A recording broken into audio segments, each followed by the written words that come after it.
Okay, welcome to week 9 of print planning and buying. I'm going to try and break the video lessons into smaller modules like I described to you guys before so that hopefully we can keep them into little choppy ones that will hopefully load and run better for you guys. So I'm going to try and make this a little bit quicker than you might like, but we need to kind of get through it.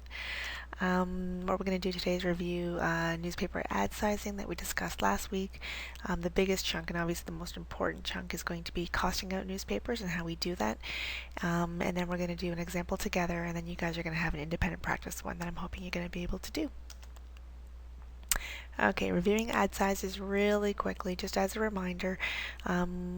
The way we get our ad sizing is that we have to look in Card Online to basically get the specs for each publication. So the way you do that is you log into Card Online and you bring up a rate card, and usually down towards the bottom there is the mechanical specifications, and within that it usually will tell you if the publication is a broadsheet or a tabloid format, and it will also tell you the column depth and the number of columns, and it's usually with a column depth and the number of columns that we kind of put this grid together that shows kind of the mechanics of the publication, and then we create ads based on these sizes.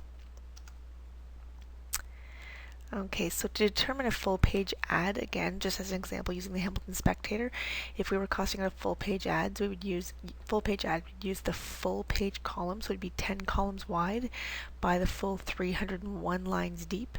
So we basically just multiply those together to basically generate the area, and it's a total of 3,010 lines.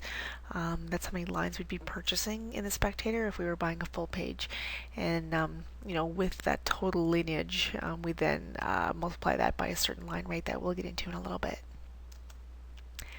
And as another example, if we were doing a half page, I know that we reviewed this last week, if we were doing a half page ad, the first question we'd have to ask is it a half page horizontal or a half page vertical?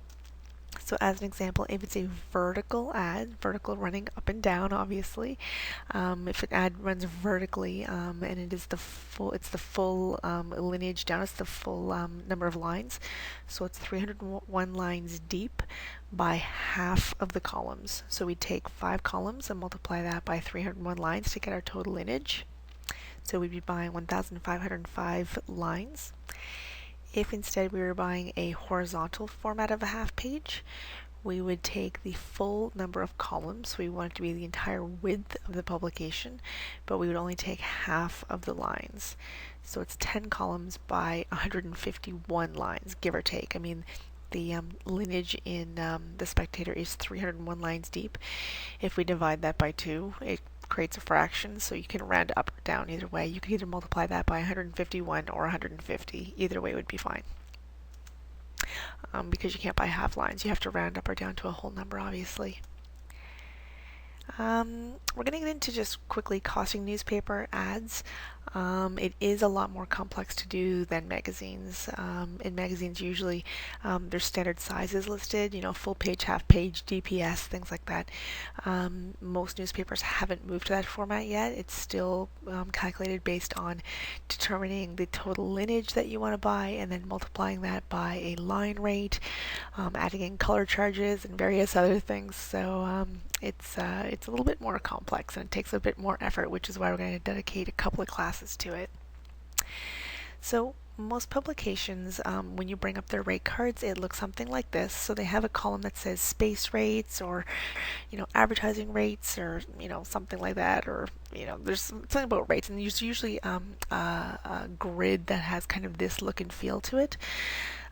Just so that you guys know, and I know it's a question that's come up in the past, sometimes the first rate that you'll see on here, it's basically the most expensive rate that you can pay. Sometimes it's called the open line rate, sometimes it's called the transient line rate.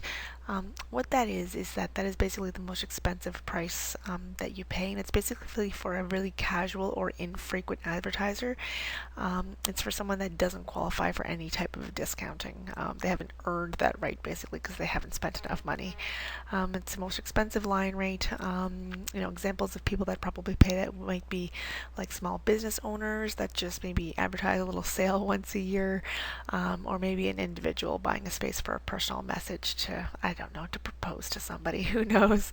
But it's the most expensive rate. So that's the transient or open line rate. Below that, what you'll start to see is all these grids, and what these are called are plateau levels, or some people call them the volume discount levels.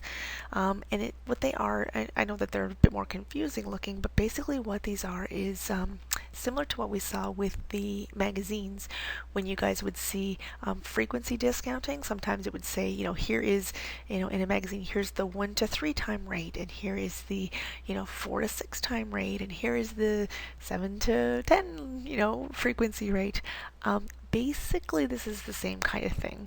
And normally what these levels, these plateau levels mean, they can be based on one of two things. These numbers can either represent dollars spent, so these are actually dollar figures, or in some cases, it's rare. In some cases, this can represent the number of lines purchased. So, if you buy 2,500 lines, you get this certain discount if you buy 5,000 lines. But most often, these represent net spend. So these are costs actually. So if you spend $2,500 net, then you start to get these cheaper rates. So obviously, the greater the commitment level, the greater the spend, the less your rates are, obviously. And your dollar volume contracts, they're basically ranges. They just, they don't want to clutter the rate card with like numbers all over the place to confuse you guys. But I know you guys, probably would know this, but just so that I'm explaining it and kind of covering everything. These rates, these plateau levels that you see here, they don't say whether or not they are net or gross. You have to really, really read a newspaper rate card very thoroughly, kind of top to bottom, just because everyone's a little bit different. So you have to kind of look for those little quirky notes that they sometimes have in there. If they don't say, if these plateau levels, if it doesn't specifically state plateaus are net, plateaus are gross, if it doesn't say, 9 times out of 10 the plateaus are net. It's basically, this is what the newspapers are actually getting from you, that's what they're earning from you. So normally these plateau levels are in net, but always, you always have to look to make sure if it says so either way.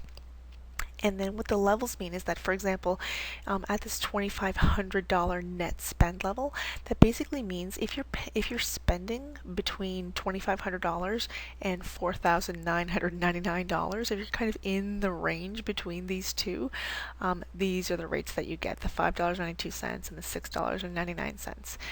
Similarly at the 5,000 spend level, that's basically, anywhere between the 5,000 and right before the 10,000. So if you're spending between 5,000 and 9,999, then you get these rates, 564 and 666.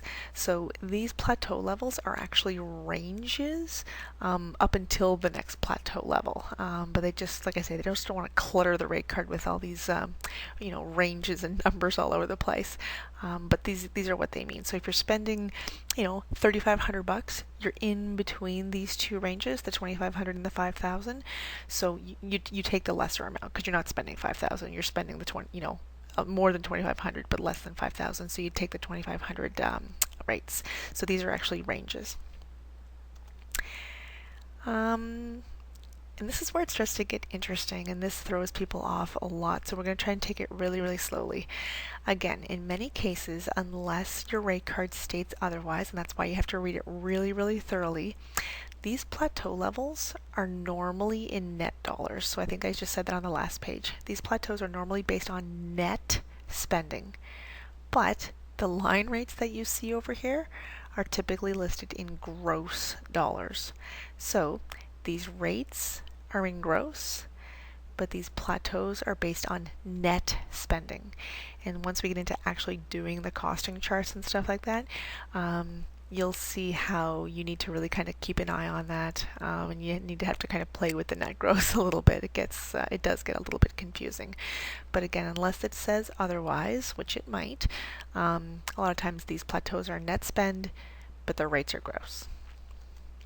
Okay, I'm going to get out of this actually and just say that we're going to get into actually the next video lesson, which is going to be building your costing sheet. So this is the end of the first video, and you guys can go ahead and get into the next video, which is going to be us building a chart in Excel. Thanks.